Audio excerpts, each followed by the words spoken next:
Hey, your meeting is now streaming live on YouTube. That's awesome. Okay. Remember, look up and let's not do this all the time. You don't see this stuff in my head. Hey, everybody, welcome to UGA Sports Live. My name is Roddy DeBulsi. I'm joined by Jay Cruz, Dane Young, and Jim Donnan, former head coach of the University of Georgia Bulldogs. This is UGA Sports Live. We are here at Academia Brewing Company. We're in their giant, huge meeting room. Okay. They have this huge meeting room with these massive murals on the wall. One of Cerebus, one of Athena, as in the owl form. Zeus over here on the wall. I mean, it's just a great meeting room. If you need, if you're having a wedding, a corporate event, anything like that, come out here. They can set up. You can have you have live music out here. Oh, no question. In your own venue. They got a little stage, so we figured we'd not be talking where all the people are eating, so we're popped in here. A lot to talk about on today's show. We will jump into that right away. I know Coaches has to duck out early because he has some previous engagement. So, Coach, before we get into talk about our sponsors or anything else that's going on, I think the biggest news in weeks, besides at least football related, was the fact that the news that you broke early on that JT Daniels was transferring to Georgia. We knew that was big to begin with for the future. Sure. The future is now. JT Daniels, and we heard about this over the weekend. We couldn't confirm it, but we got prepared for it. We had a story ready to run. Sure enough, yesterday, about 12:20 or so, JT Daniels tweets out, "Thanks to the NCAA, I've been given immediate eligibility. He can play right now." Not to say that there wouldn't have been a quarterback battle, but he's eligible. He can go. It's on now. So now you got Jamie Newman versus JT Daniels versus Carson Beck versus Dwan Mathis, who's got wants to get out there. Coach, what are your thoughts on what this means for the Georgia program now that JT Daniels, the number 4 player in the nation, is eligible to play at Georgia this year if they have football? Well, you're cashing in on a life insurance policy is what you're doing. It's just really a high premium deal for UGA, and I'm happy for the young man. He's had a lot of adversity, just like a lot of kids have, but overall, just to be able to not have to sit for a year. I mean, regardless if he wins a job or not, he's going to have a lot better situation going into 21. And as long as we play this year, I'm going with the idea we're playing, but we'll talk about that later. But I just think competition has been a real,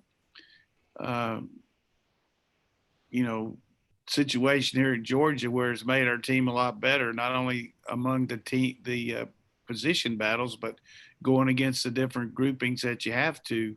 And it's going to, for instance, if he's the number 2 quarterback, he's going to make the number 1 defense better, and the number 1 defense is going to make him better. If he's the number 1 quarterback, he's going to make the number 2 defense better, and he's going to help our number 1 offense because of his experience playing in big games. So you got 2 guys that have had really good experience playing quarterback on a multi-talented platform here around the country and going against really good teams. And you got 3 guys that I think have the ability to play too, and Stetson Bennett, Dwan Mathis, and Beck. All 3 have their own situations that they've got to improve on, but they all 3 have, good merits too. So, I mean, we've gone from having a quarterback situation, that looked a little bleak from an experience standpoint after the bowl game until you look at Jamie coming in, you look at Beck coming in the spring, you look at Dwan getting healthy, you look at all the experience that we got last year with Bennett working with the 2s. So, and now you add JT to it, who, we have a chance to I know that we're going to get Jake's going to score a big meeting with an interview with Trent Dilfers later this week, and he'll have a chance to talk to him a little bit. Jake, the aspiring journalist that he is, I'm going to take a little credit One for of these that. days, I'll get One it. of these days you'll get there. But I'm glad that Trent's going to talk to him about Brock and JT and also, Jamie, because that's firsthand with that. And even though you guys are in the boardroom, you're taking the beers up there too. So that's good. So, but let's just finish it up with anything else to be conjecture, except that from a coaching standpoint, you got a guy, if somebody gets hurt, either way, whichever guy wins the job, the other guy can get in there, and then our team won't miss a beat in a lot of ways as compared to, there'd have been a lot of upheaval with, say Jamie won the job and one of those other three, even though I think, again, those other three have the ability to help us. So I think yesterday was like one of those pennies from heaven, every time it rains, pennies from heaven. That was it yesterday. I mean, we got we got the Mitchell kid, we got this kid, and we got the SEC at least punting for a little bit before they made a decision. We, take a couple more weeks. Our kids are going to work out here and under good conditions, and we'll see how it stands. But I was happy for JT. I was happy for the Dog fans, and just happy camper over here at 246 Hamilton Road. Coach, you mentioned you got 5 guys right now who are going to be vying for that job out of the gate. Only one can win it, and let's be honest, you don't turn to a third quarterback even that much, let alone a fifth quarterback. Yeah. How do you handle that room? How do you kind of go about talking to these guys and saying, hey, look, you've got a shot, you've got a role to play, and we need you to stick around? And a sixth one that you want to come in. Yeah, sure. Yeah, I just think the general tendency of everybody nowadays, because of the transfer portal, is, to read the riot act right away. Well, now that we got Daniel, somebody's going to leave. One thing I've always told all these quarterbacks that I've coached, and I've had them stay and I've had them leave, but I've also said that, hey, you made the commitment to come here, and why are you going to give somebody else a chance to get your job that you've always wanted by leaving? I said, stay here and commit to doing all you can. And these other kids believe in you, and, you never know what's going to happen injury wise, whatever might happen. Last fall at this time, people were talking about JT Daniels as a Heisman Trophy candidate down the road out at USC. And then, the Slovis kid still came there, and he ended up taking a job over. And then, so now Daniel's transfer. So you can't really project the future, but you can talk to your kids from this standpoint. And this is what you always got to say. Here's the standard that we've got set. The best guy's going to win the job, and, come out here and compete and see what you can do, and let the chips fall where they may. I mean, adversity has been a trademark for a couple of these guys. I mean, you look at Dwan Mathis. I mean, last year, he would have never even thought he could even play. Now he's in a position where he's got to be thankful that he's got the opportunity. So why go somewhere else after he's put all this, very hard psychological, it's got to be unbelievable on his family. So, and then, Bennett left here, came back, always wanted to be a Dog, and he's a lot better than people think. People just have a tendency to say because he was an unrecruited and all that. But the guy, I've seen a lot of teams that this guy could play quarterback for, and I'm not just BSing you on that. Beck was a highly recruited guy. Let me interject something real quick, Coach, about Stetson Bennett. When he was out there in the JUCO world and was coming back to Georgia, I know 2 different coaches that I know hit me up, want to say, is Georgia in on Stetson Bennett? Because we want it. They were fighting for him. He was the number 1 guy on their transfer list, and then Georgia swoops in and makes the offer, and they bring Stetson Bennett in on scholarship. And I can tell you, there were 2 coaching staffs in this country. They were pissed off. Yeah, I bet. Sure. So again, just to give Stetson his due, when people think, oh, well, he's just a JUCO kid, he's a pretty badass guy. But I think having Newman ready, JT Daniels ready to go is big. Dane, you mentioned something in our group chat yesterday about it that I didn't really think of. What did you say yesterday in the group chat? I can't remember. I thought it was an interesting point. I'm like, I said a lot of things in our group chat. I'm not sure which you're referring to. Well, put the baby down. By the way, congratulations, Dane, for having a beautiful little girl there.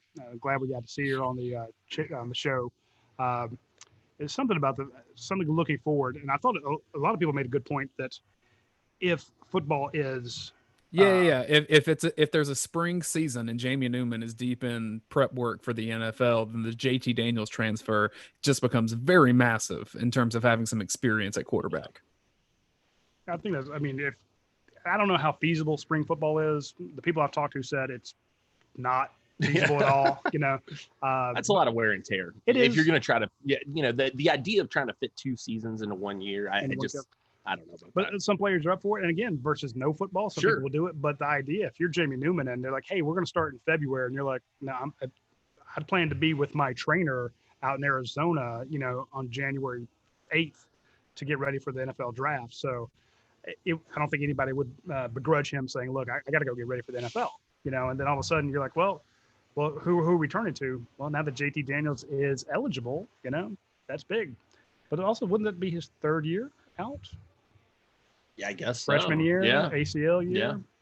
So this is why you have to have a Carson Beck and a Brock Vandagriff in the pipeline. So, well, and the question everybody has now is who wins the job.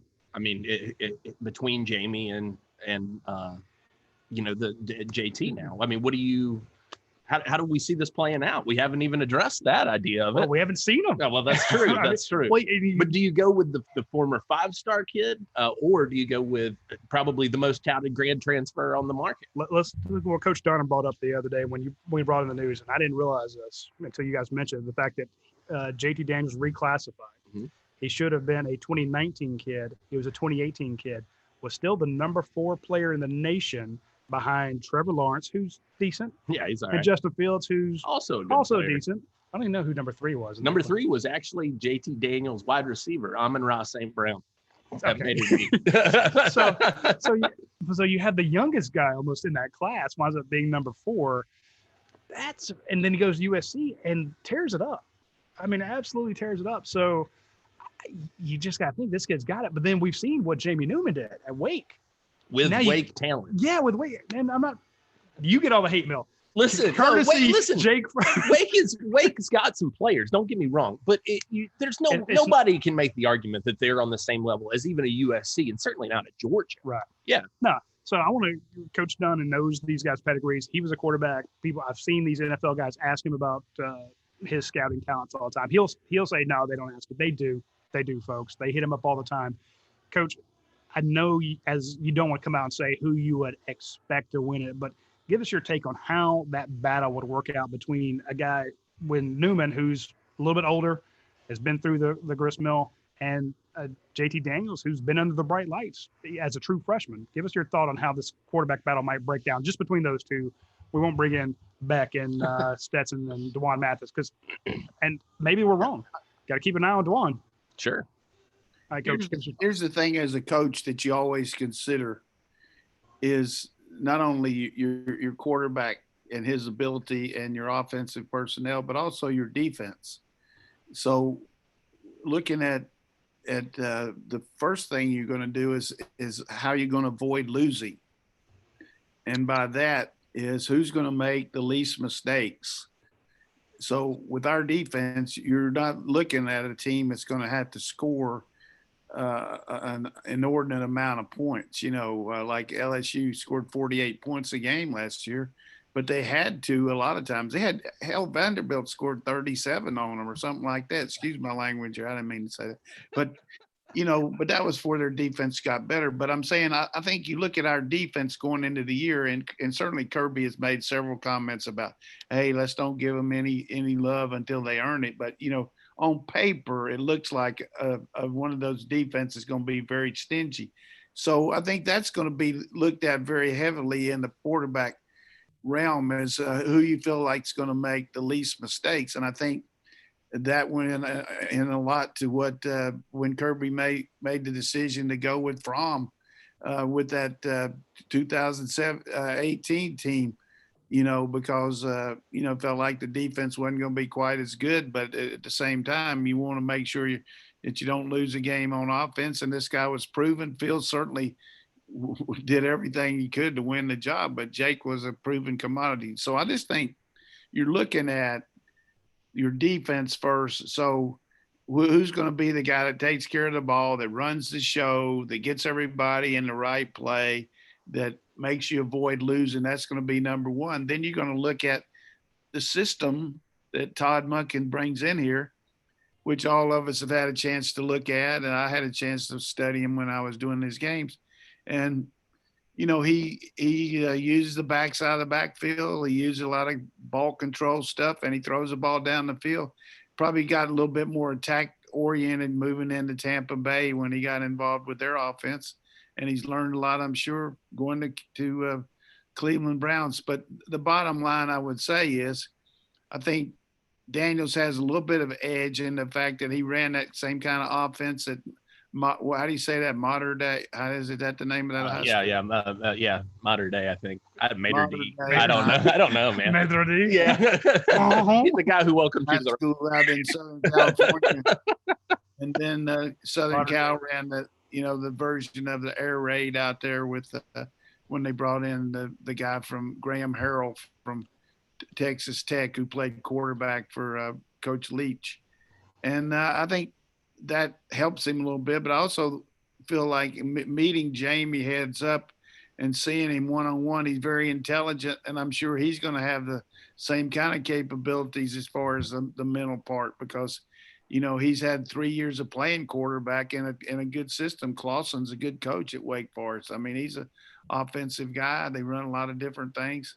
So I'm kind of back and forth, bacon and eggs, salt and pepper, all this back and forth. But I do feel like the defense that we have is going to be a part of the overall solution as far as who you pick. And then what kind of practices are we going to be able to have? I mean, are they going to allow you to go full boat and go 11 on 11? You know, you're going to have to give and take to be able to even play at all. So we're talking about social distancing with just within our daily lives. What are you going to do practice wise? I mean, how are you going to be able to evaluate these guys when they're not going, you know, contact practices? Maybe they'll have them. I don't know. But I know this, it's a very, it's going to be, there's no rule book. There's no playbook for how you're going to practice and then make these personnel decisions.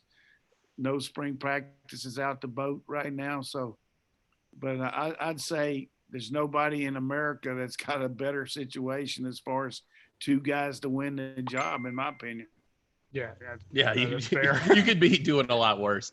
I know nothing's ever promised, Coach. This is my last thing on this. I know nothing's ever promised to a guy at any point, and obviously it's going to be best man wins the job. But do you think that there's a little bit of an edge to play Newman in order to keep your stock up with grad transfers moving forward? I mean, does it hurt you if you don't play him? I don't think that matters, because you can't look at it. I mean, that's a good question. I mean, I don't want to poo-poo it, but I really think that all we're thinking about is this year. And if it hurts us in the future, we got Brock Vandergrift coming up. So, you know, that's definitely a very, very good question. But I also feel like reading between the tea leaves, like I got plenty of time to do. I don't have to drive around and pick up people's groceries like you guys do for me and all that stuff.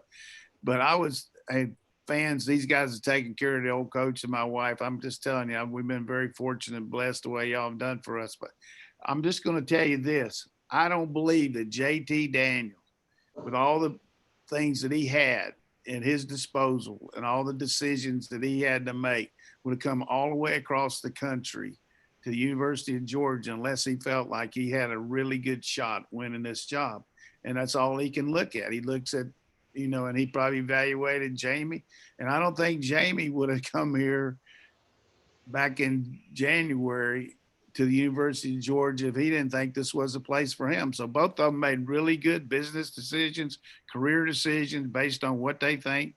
And even if JT doesn't win the job, he's going to be in a heck of a lot better position next year when we open up with Clemson, having been here a year and seeing what we got. And I can tell you firsthand, I don't know a whole lot of stuff that's going on over there, but I guarantee you, when JT Daniels went out there the first day and threw to those receivers, you know what he said? Yes, sir. Oh, you got to think of that. He's hanging that ball up there. it's like, hey, George Pickens, let's see what you can do. And JT Daniels throwing to him, throwing to Dom Blaylock, throwing to Demetrius Robertson on a go route. Demetrius takes off with that 10-3 speed of his. Yeah, you got to think he was quite thrilled. And then he's standing behind those giant offensive linemen going, maybe I need to be taller. I do want to point out something the coach said. We were lucky to get a video sent to us that went out to some of the very select UGA donors. And so you had a DJ Shockley talking to some of the players on the team. I think it was Richard LeCount, Jamari Sawyer, and Jamie Newman. And Jamie Newman, when asked, why did you come to Georgia? He said, look, no matter what happens, not just take away the game aspects. He goes, I get all those practices against the number one defense in the nation. Now, granted, lots of times if he wins a starting job, he'll be going up against the number two defense, but sometimes they do have good on good. And he saw it as a more inclusive thing. Like when we asked the question to coach, who's going to win the starting job, he brings up the defense, not what I was expecting, but he brings up the overall picture.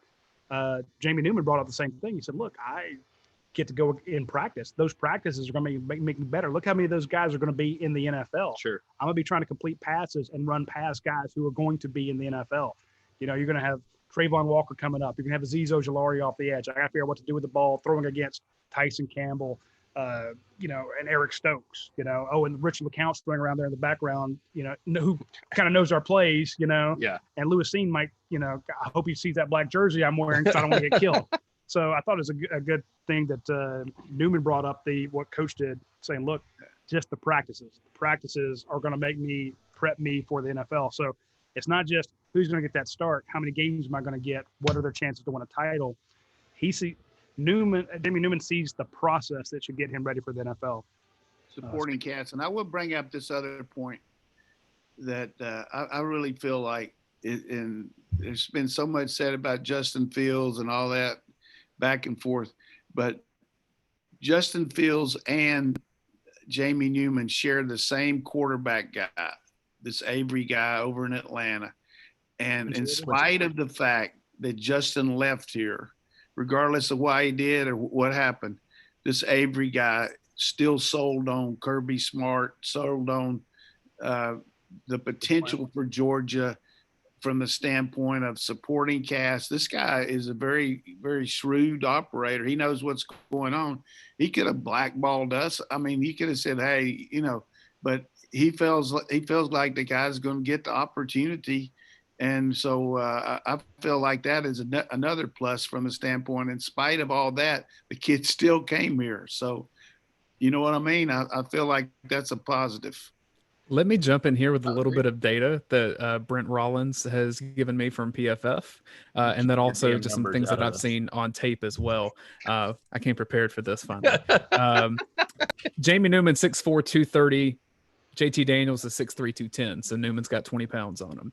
If you go by their last season, so we're talking Newman last year at Wake Forest and JT Daniels in 2018 at USC because he got hurt early in last season.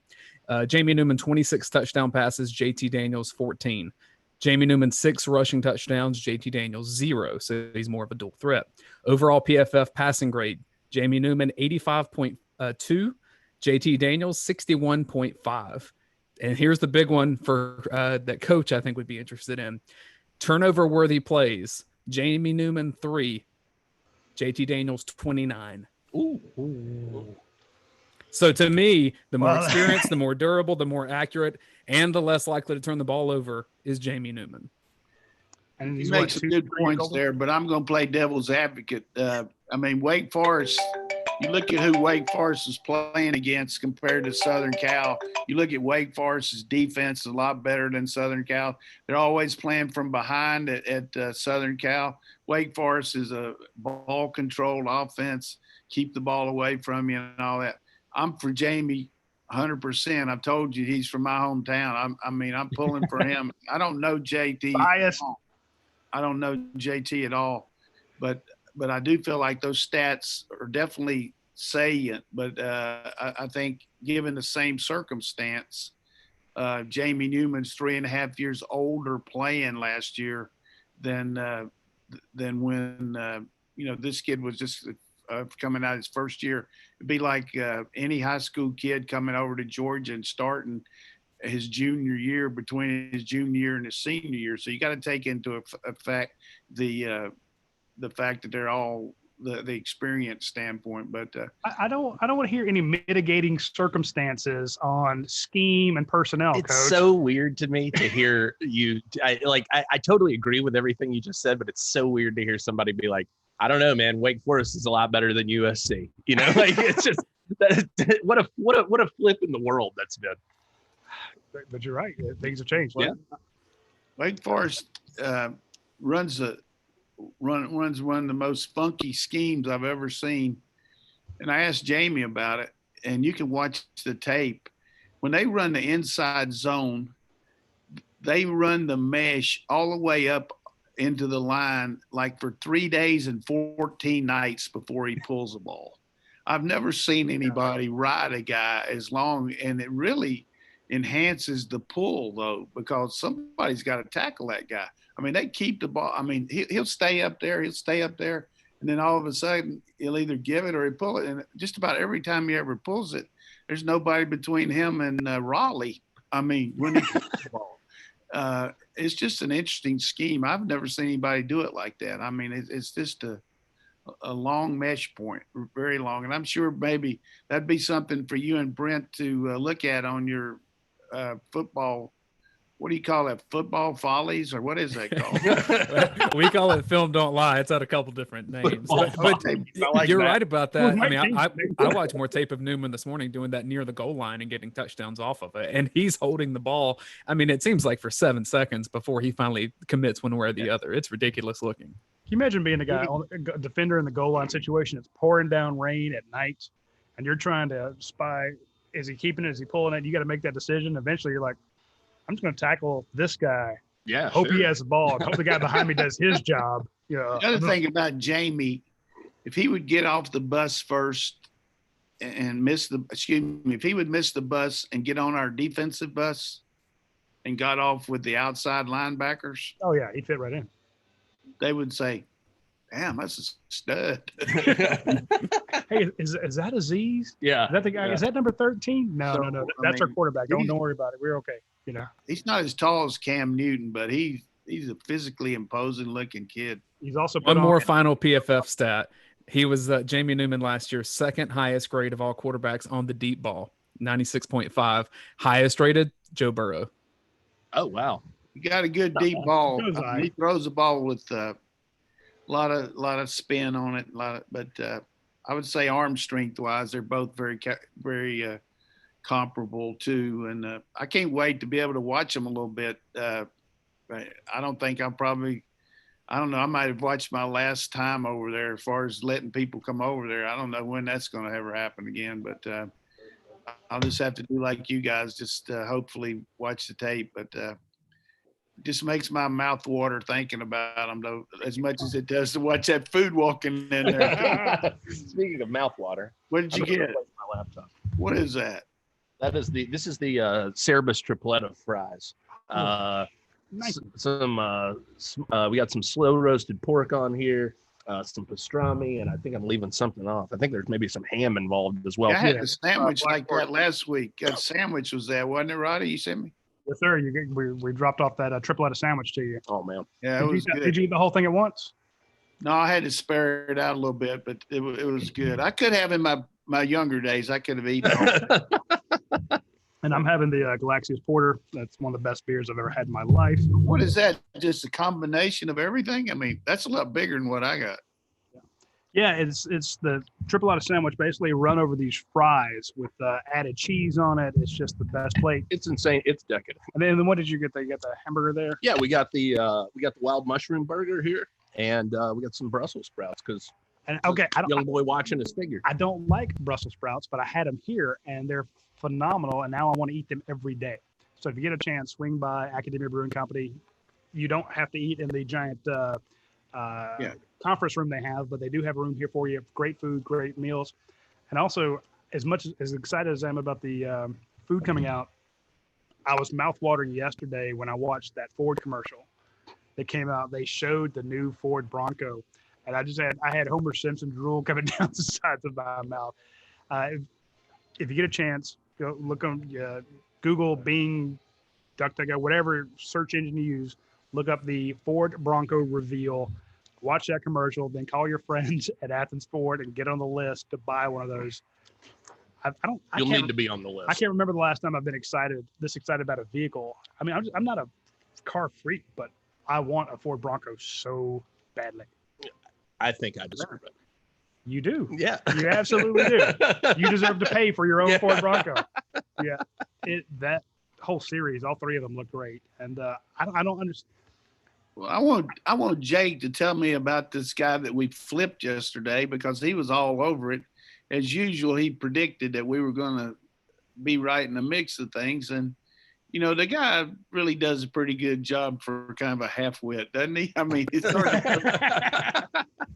It's amazing how far I've been. Man. I used to. Well, you're an aspiring journalist. That's true. That's true. I occasionally get one right. One day I'll be able to lose the paper training. So you got to inside baseball stuff, and we have a group chat, and that's when I told some people that hey, expect news on JT Daniels, and then we had him telling us what's his name? How do you say his first name? Adonai Mitchell is going to flip from Ole Miss, but it's kind of weird. Here's what happened here, and we're like, I tell the people on the board. So he goes on the board, tells them what happened. And then we're like, okay, well, I guess it's over because it sounds like he committed and decommitted. And then Jake's like, oh, but get ready. And so we're sitting around waiting for the kid to make the announcement. But again, for people who don't, it's the inside baseball part is some news catches us flat-footed. When it comes to recruiting news, it usually does not. Usually Jake gives us a heads up and we're sitting there with our computer ready to launch a story that he's already written because he knows it's coming. So, yeah. So one day he'll be worth it. Yeah. Tell me about the guy's eligibility now. I mean, a lot of things up in the air there. What's the deal on that? Yeah. So there was a lot of confusion about where the kid landed as far as is he how old is he? Is he a graduate? The Tennessean, in fact, listed that he was a 2020 graduate. And actually that is true. So he's already graduated. He has graduated. Yes. So he's going to be a mid-year guy. So he's a guy who can come in December. Now I don't know if that was like a reclassification or what necessarily, but he's done with high school and is ready to come in. Is he qualified? He is qualified. Wow. And so I told people, can he practice now? Yeah, maybe, who knows? But we did what it means, what's next. He's a guy we've been following for a couple of weeks because Georgia and Auburn were kind of right there on him. And he mentioned that the two of them were staying pretty consistent. The thing about it is, this is a guy, I encourage you to go watch the film on him. He's a 4-star for us, 3-star elsewhere. I think the 4-star rating is very much deserved because of what he's able to do in tight windows. He is, for 6'3", 190 pounds, that guy is elusive. And when you see him take it at the line, he can create. He's very, very good with a ball on his hands. And I really think that it's an interesting pickup for Georgia for sure. Just because, he's got all the tools. Coach, did you watch any of this film? Did you get a chance to check him out? Yeah, I watched a little bit that Jake sent me. I started watching and then I heard that he wasn't coming here and I flipped it off and I hadn't cut it back on. But I hate to waste my time. My time's so valuable. I got so much to do around here. No, but I need to watch it. I watch his ability to move in space. So like you say, tight space. For a guy 6'3", got good angular movement. And thing I like about it, if you just look back at although they've changed coaches there and they maybe changed philosophy a little bit with Lane Kiffin, but you've always seen Ole Miss have the big guys like Metcalf and guys like that coming in there, those big, strong receivers.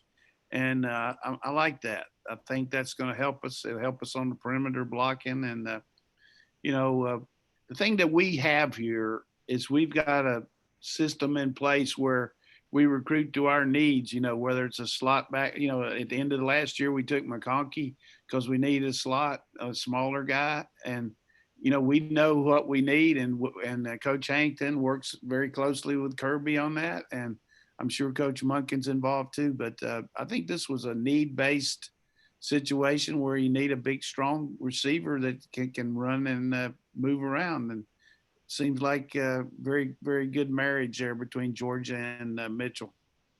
So what does that mean for Deion Colsey? You went out and saw him. You had a big story at UGA Sports, kind of behind the paywall, but you might want to give the folks some fries. Yeah, give them a little bit as to what that means for him. No, yeah. So Deion Colsey went out and had a chance to see him last Thursday. Tell everybody who he is. 4-star Rivals 100 wide receiver, just up the street at Athens Academy. So I really went out of my way to go catch up with him. But no, aspiring. Aspiring journalist. Deion was a great interview. First off, just a super sharp kid and always so great to talk to in person. But kind of broke it down. And, I think a lot of people have had questions. What's the holdup? Everybody expected once he decommitted from Notre Dame, well, he'll just flip straight to Georgia because, he's 10 minutes down the road from campus. He's taken a much more measured approach to it. He says Georgia's one of the teams that's really staying in there. Alabama was another he mentioned. Notre Dame also staying on there pretty heavily. There was one more I can't recall right this second. But, he's hearing plenty from Georgia. There was some, kind of back and forth about how interested is Georgia, how interested is he. I think that, it's a good relationship, and you got to think that it benefits Georgia pretty heavily during this recruiting shutdown that he's able to, it's not like he's able to check out campus. He's checked out campus. Yeah, he's been there. He could throw a rock and hit it. But he can also work out with Brock Vandegrift. Exactly. Who we talked about and said, hey, Brock stayed in my ear as well. That's been kind of a recurring thing. We met up with Brock Bowers this weekend as well. And Brock Vandegrift, you're hearing his name. So you went up to California to see Brock? No, you don't pay for that. No. No. So this tight end from California, you met up with him over the weekend. Sounds to me like you went to California. No, actually, Brock Bowers was in town. So you traveled all of 16 feet. I did, yes, yeah. I met him aspiring journalist. I met him at the Spring Hill Suites downtown. Also out of my way, a great deal. But Bowers in from California. Definitely watch that one close. I think that he's probably soon to pull the trigger. He's got one more visit this weekend to Washington, wants to get up there, see campus. He said, last time I was up there, it was really quick, didn't get a chance to see the school. I think Georgia's sitting in the best position, has been for some time. Doesn't seem like he's got much reservation about playing away from home. Basically he broke it down. He said, look, wherever I go, it's going to be a plane ride. He said, here it's just 2 extra hours. So, he's not concerned about that. And I think Georgia has made it clear to him that they're all in. I think that he's their guy. I think that they passed on some other guys that they could have had in order to get him. But go over and check that story out because I was real happy with how that one turned out. It was cool, good to meet up with him. Good kid. And, I told people too, a lot more in the Isaac Nada vein than a Darnell Washington type. You're talking about a more compact guy. But go turn on the film. It shows you everything you need to see. So more Brett Seether than Fitzgerald? Yeah, I would. Well, no, he's thicker than Brett already. Brett, when Brett came in, we were skinny. Yeah, he was a skinny kid. Yeah. He's more physically developed than that. I think the Isaac comparison is good. I think that's kind of where he is. He's built similarly, maybe not quite as muscled up as Isaac was coming out of high school, but I think that he's a kid that's gonna have a chance to make a big impact. And I do think that Georgia is right in the thick of things. It won't surprise me to see a decision come down soon. Oh, that makes sense. We'll give a big shout out to our friends at Your Pie, the best pizza you can get in the known universe, probably unknown universe. They do have their peach and prosciutto pizzas out there. Fresh peaches, prosciutto, basil, olive oil, mozzarella, honey, balsamic glaze, ricotta, and Parmesan cheeses. It's ridiculous. It's so good. First time they brought it to us when we were, Drew French himself brought us a couple, and I'm like, a little questionable, coming off the whole do pineapples belong on pizza argument. It's like, you went peach? Really? It's phenomenal. And I tell people all the time, get the Your Pie app, and they will send you little notes. Like I had a note yesterday, is today only. If you ordered the peach and prosciutto pizza, you get 2 times the reward points. They do the stuff all the time. Like, hey, this weekend to get 10 extra points or 20 extra points or 30 extra points, all sorts of promos that they run on the YourPie app, which gets you a ton of free pizzas. I can tell you, I eat there a lot.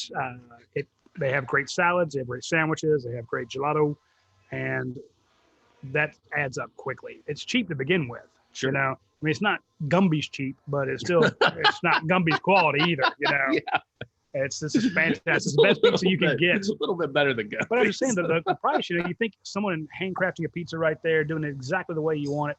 No, just a couple more olives, a little more cheese here. You know, exactly built to your specifications. Not, you know, you order it.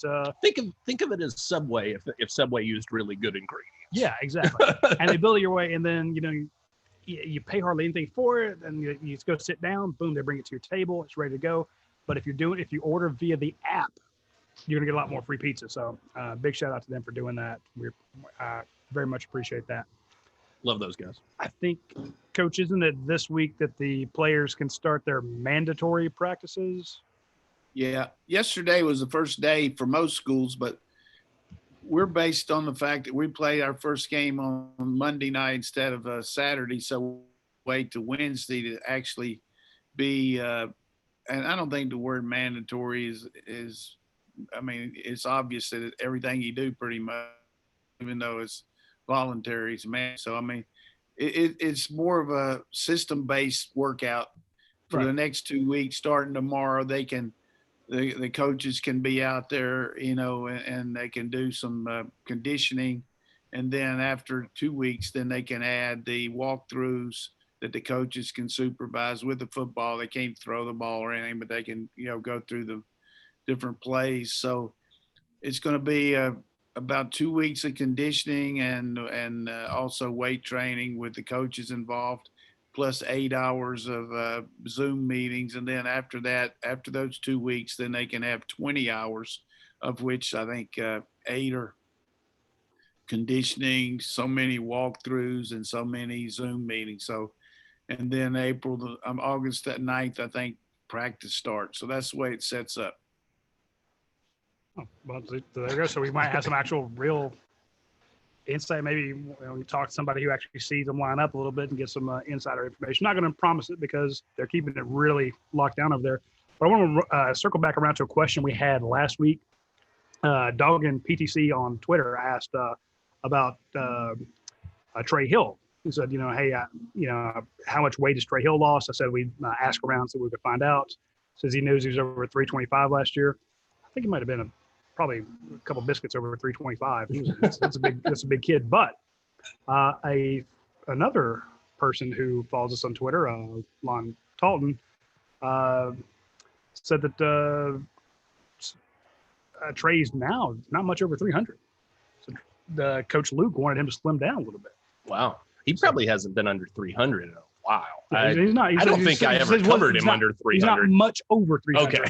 But he's not under. So interesting. Again, Coach mentioned last week on the show, the centers don't pull a whole lot, but maybe that's a change in the philosophy a little bit, and maybe having some of these guys a little more svelte instead of big ground to pound guys. Your thoughts, Coach?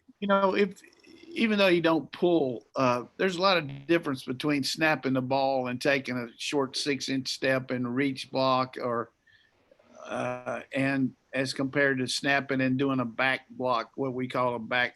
Let's just say let's pretend like the formation's to the right and the left guard's pulling. Well, the center has to fill that gap that guy has vacated. So he has to move very quickly to the one gap or the two gap, depending on whether it's the guy's inside or head up.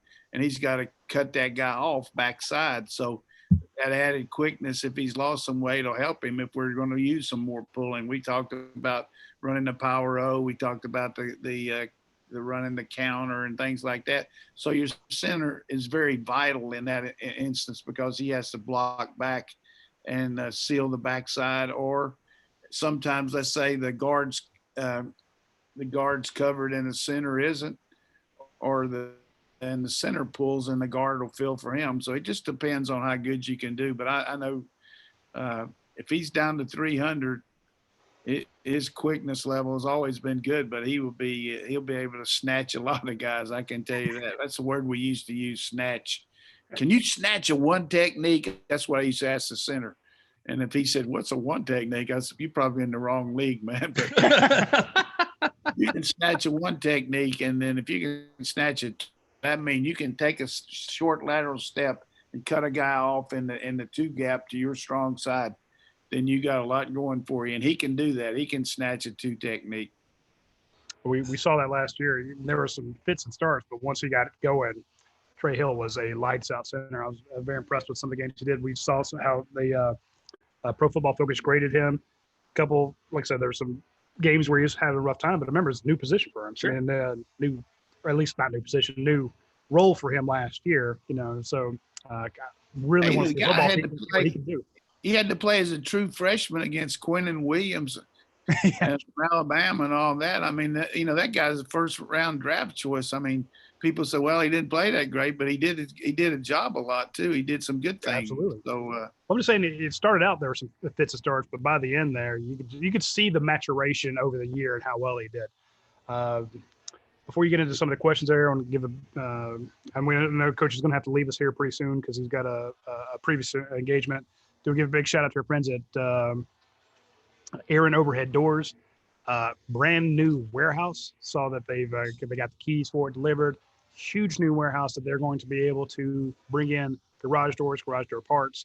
Doing a lot of commercial work. When they first started with us, commercial wasn't big into their. I mean, I knew they did some, but now it has become a huge part of their business. Is working on those bays, doors for those bays, receiving equipment, all that stuff. They are expanding their business, and the reason why is because people that who work with them get great service. They tell their friends. Now, Ryan Lucy and them, they don't do a ton of advertising. They do some with us just because he's Georgia fans. He's a huge Georgia guy, and he sponsors our show, and we make fun of him whenever we can. But point being, it's through that. All those awards they've won for customer service, that is the reason they're doing so well. And so big shout out to the expansion of our friends at Aaron Overhead Doors. And we're going to tell Coach Donnan we appreciate him joining us, and go to your previously scheduled deal. We'll talk to Dane. Sorry. Hey, make Dane, it sound how's so going? exciting. Yeah, Dane's here. Bring back the baby. Yeah. All right, Colossal Chicken over on the board. Love that name. He says, I'd be interested in hearing everybody's thoughts on recruiting in the Corona era. More importantly, what is Georgia's primary advantage? The past few seasons, we've recruited nationally exceptionally well. Would we focus more on in-state recruiting as the pipeline, or can social media still be effective enough? It's a good question, certainly. And, you are seeing a little bit of that national recruiting, but it's more so, I think, focused on, and we've talked about this, I think, for a couple of weeks. Georgia seems vested in guys that they have had a chance to sit down with and get to know face to face. You don't see them. I just don't see them taking a lot of sight unseen kind of offers. I think they don't have to. Right, exactly. They're in a good position in that regard. And, I think it's a good year for talent in the state. Why not sit close to home? I think that the primary advantage Georgia has is they're right in the mix every year. I mean, that's good, but they're a national brand. That's not why I think they have an advantage. Okay. So when we go to a game, when we cover it now, this last year we had the watch along parties with me, Dane, and Coach Donnan, and those were fantastic. But we still made sure that Jake Roos, who's our recruiting guy, goes to every football game pretty much. Because someone has to work. Someone has to work. Yeah. Someone can't sit around and drink a Natty Light seltzers the whole time. But then some of us have to, because that's what keeps the business running. Yeah, is sure. Eating the triplet of fries and drinking beer. I sacrificed for you. He did a lot of sacrificing. A lot of sacrificing. But when you go to these games and you put out a photo gallery of the guys that have visited, sometimes it's 100 guys. Sure. Sometimes it's 200 guys. Sure. Sometimes a junior day weekend is 300, 400 kids. I mean, giant swaths. When we're down at Classic C Eats, and Josh and Amy are like, "Oh yeah, we fed the recruits this weekend." Like, really? And we're like, "Well, how many did you feed?" Just only like 300. Yeah. So to your point, there are sight unseen. A lot of kids have come through this program and have seen it. They not just the local kids, not just the in-state kids, but kids from all over the country are flying in. They may come in as a sophomore or a junior. Some are even freshmen, some are eighth graders. But they come in and they check it out, and they're like, hey, they want to be part of that program. So there's some passing familiarity when the kids come in on their own dimes, to see the university. And I think that's paid off. It's a ton of work on that weekend. Yeah. But when they can't come visit and you say, oh yeah, just about every update we had, I was there a year ago. I was there 2 years ago. I was there for the Notre Dame game. I was there for, this big game, and they remember that. Well, and the question also asked, do you think social media can still be effective enough? I absolutely do. And I think that the evolution of it, moving beyond just Twitter and such, with the ability to have Zoom meetings and with the ability, you're able to get to know these guys on a more personal level. Deion Colsey mentioned that about Cortez Hankton and said, we've had a chance to really get to know each other outside of football throughout this time, because he said, coaches don't really want to text anymore. They want to FaceTime. They want to do Zoom. They want to be able to be as in person as possible. Right. And that makes sense. The national recruiting base though is important, and I wanted to point people toward the story Jason Butt did on Devin Willock. Oh, that's a great story. Go check that one out too. Excited to have Jason on the team as well. Love me some Jason.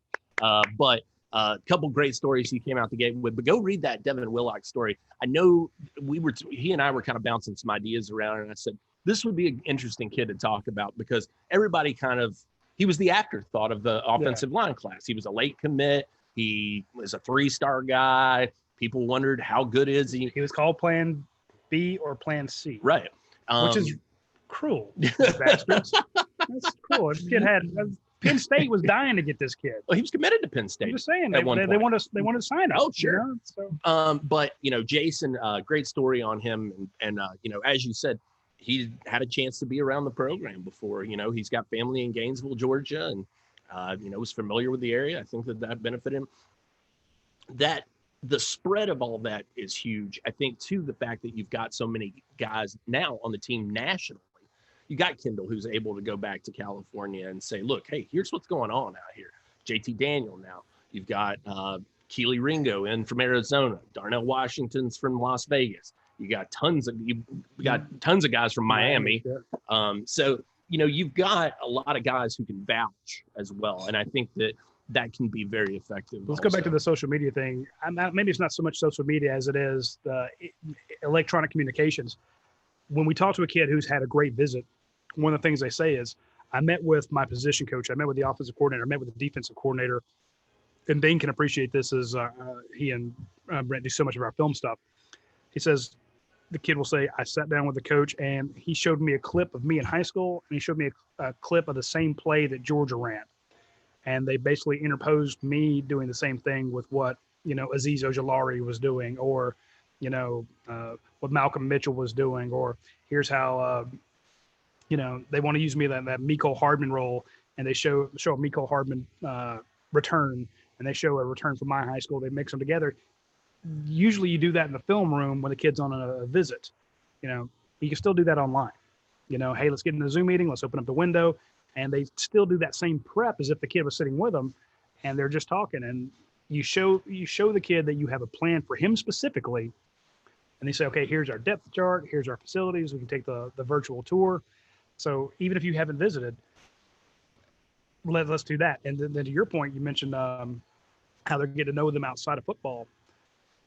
If Georgia gets Mason Smith, the #1 defensive tackle in the nation, it'll be because of how close a relationship he has developed with Trey Scott. Yeah.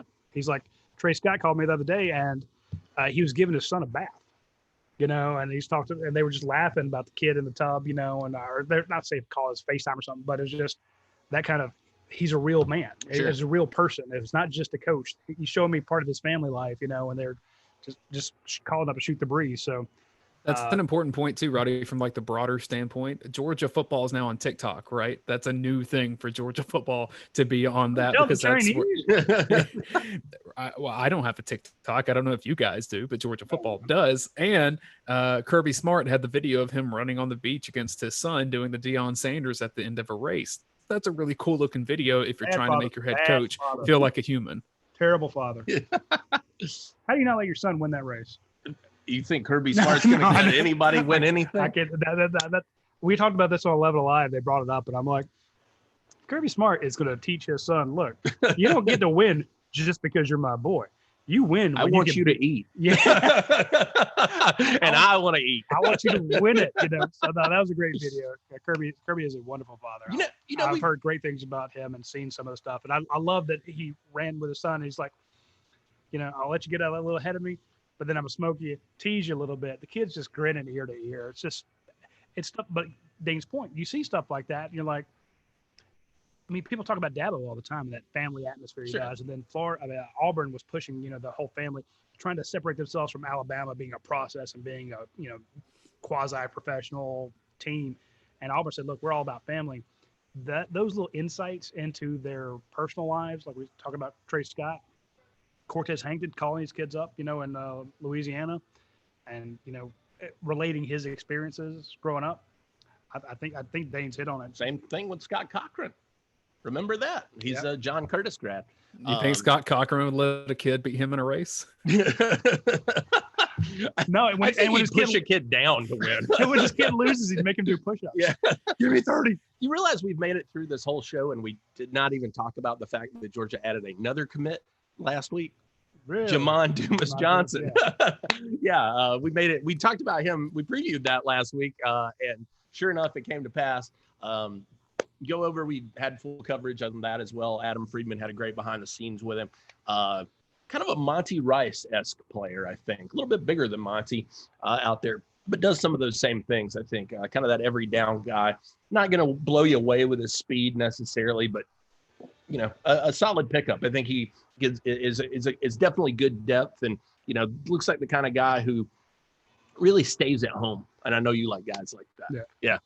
He hoes his own row. Well, no, it's exactly what we've talked about this in the past. And when you have the no-name defense, that ticked me off last year. People trying to make that a thing. It's like, stop making fetch happen. It's not going to. It's just the no-name defense. It's not their name. There are first, second, third round picks on that no-name defense. Just call them the Georgia defense. Call them the number one defense in the nation.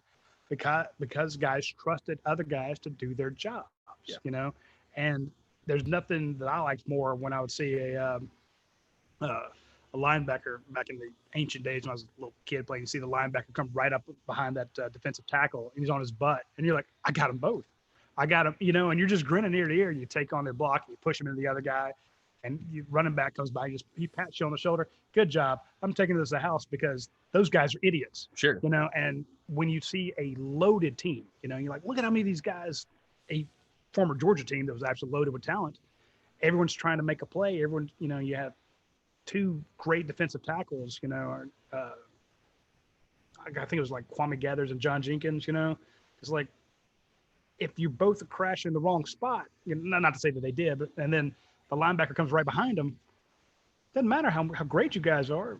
Now your numbers advantage is gone. Sure. And, Alabama's running right at them and just killing them. It's like, point being, a guy who does his job like Dumas Johnson, that frees up a Nakobe Dean. Nakobe's doing his thing, and Nakobe doesn't have to worry about that side of the field. Or, he's like, okay, we've seen Nakobe in coverage. Mm-hmm. He's like, okay, I'm dropping back. If they decide to keep it and run up the middle, I've got my Tresman Marshall run stopper. I've got Rion Davis stopping the run. I'm taking my thing. We saw that with Roquan. When Roquan's moving around back there, he's almost like a free agent. Oh, yeah. And remember they lined him up in like the I formation because he's like, hey, the guy in front of me is going to do his job.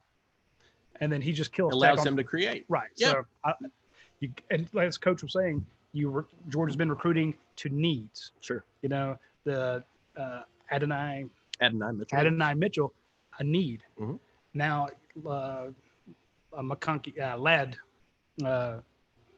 a need. Yeah. So you fit them in, and it's like, then you run your scheme, and people are like, wow, why are they so effective? I don't know. Maybe they have a plan and address that plan, I don't know. One funny story I wanted to share on Dumas Johnson quickly before we wrap up. Talked to Adam Friedman about him the other day, and I saw somebody on Twitter was kind of clowning him and had said that his photo looked like he was committing to Dunder Mifflin because he's wearing like a button-up shirt and he's got a tie on. And when was the last time we featured a guy wearing a tie? I know. You don't see it a lot. You didn't even have Deion Colsey put on a shirt. I did not. That's true. But he said all the kids on the team and all the coaches at St. Francis up there in Baltimore called Dumas Johnson Pop because he looks like a 40-year-old man, and he has for pretty much his whole life. So that's a good sign for recruiting. I'll just say that. Yeah. Shout out to Pop Johnson, the new linebacker commit at UGA. So who's the next commit? Oh, good question. I'm leaning toward Brock Bowers. I think that you get through this weekend with Washington, he'll see what he needs to see. And I think Georgia, like I said, just positioned themselves so well, have made him such a priority for such a long time. He likes Athens. He likes the guys that he got to meet during this trip. He spent time with guys on the team. So overall, I think that Bowers is the guy to watch moving forward. I'll tell you, Jake, if for some reason Georgia does not end up with Colsey, I have a feeling that's a guy that may torment Georgia in future years if somehow he slips away. I could see that. Auburn looking to be a big player there. So watch out for the Tigers when it comes to Colsey. He's a freak, man. He's one of those guys when I went out to see him last week, I walked out on the field and I was like, oh, there he is. Like he's bigger than all the adults. He's bigger than every kid by probably 5 inches.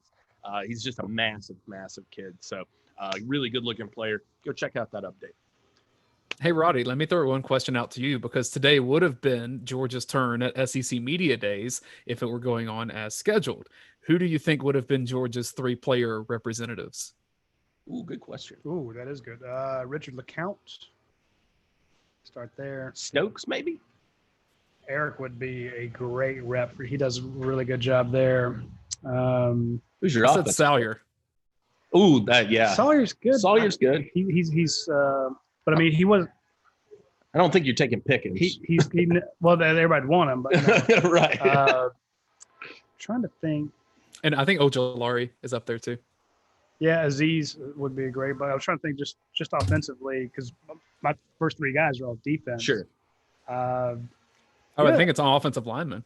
I was about to say, probably Ben Cleveland. I mean, Trey Hill. I think Trey would be like, I don't want to do that. Yeah. Oh, but they like to take seniors. They like to take guys that stuck around, and it wouldn't surprise me to see just for the fun of it. Taking Ben. Ben's a good spokesman for the team too. And he was. You can go back to asking him questions about Eason.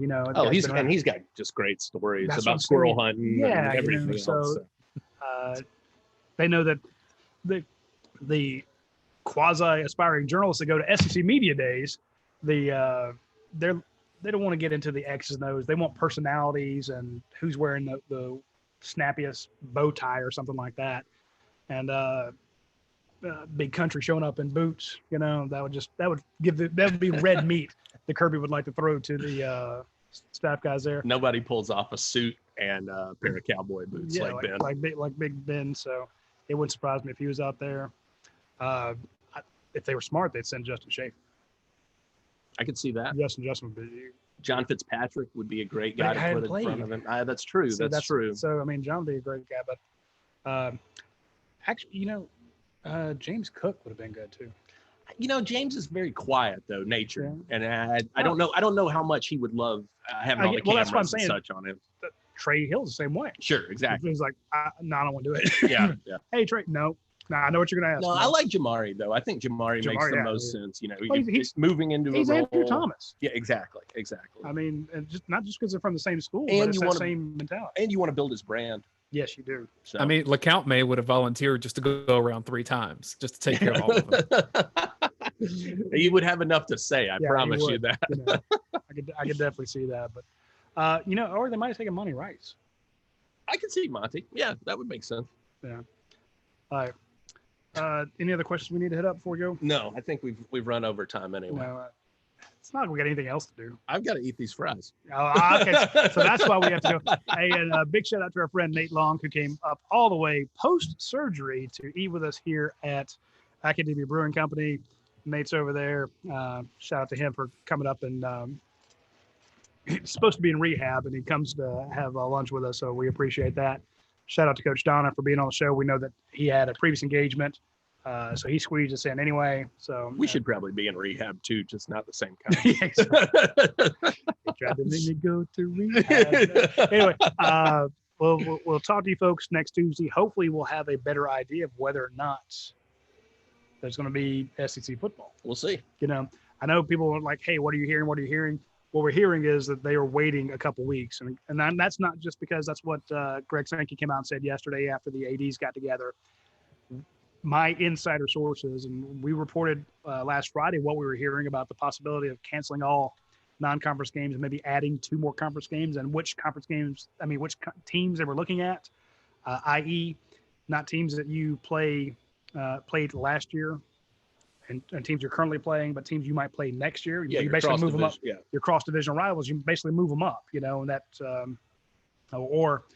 just. I'm keeping my fingers crossed for that. I really, an all SEC season would be fun. Yeah, maybe. I'm just crossing my fingers for any football. The point being, before we get into the possibilities, I know that is, I've been on radio 3 times in the last 24 hours, and the questions come up: is there going to be a season? We don't know. So instead of us spending 40 minutes talking about something we have no idea about, let's talk about the guys that we do. And hopefully next Tuesday at noon when we do this show, we might be in Classic City H. We might be here. Don't know. Hell, we might be at home. Who knows? Point being, wherever we do it, hopefully next Tuesday we will know more, because some of the ideas that came up at the meeting yesterday will be hashed out for their viability. And maybe we will know more next Tuesday. A lot can happen in a week. Get your questions in. Be sure to follow us. A lot happened last week. Yeah. We had 7,000 words written yesterday on July 13th and during the middle of a pandemic. Correct. That's what kind of news we had at UGA Sports. So we will talk to everyone next week. Take care.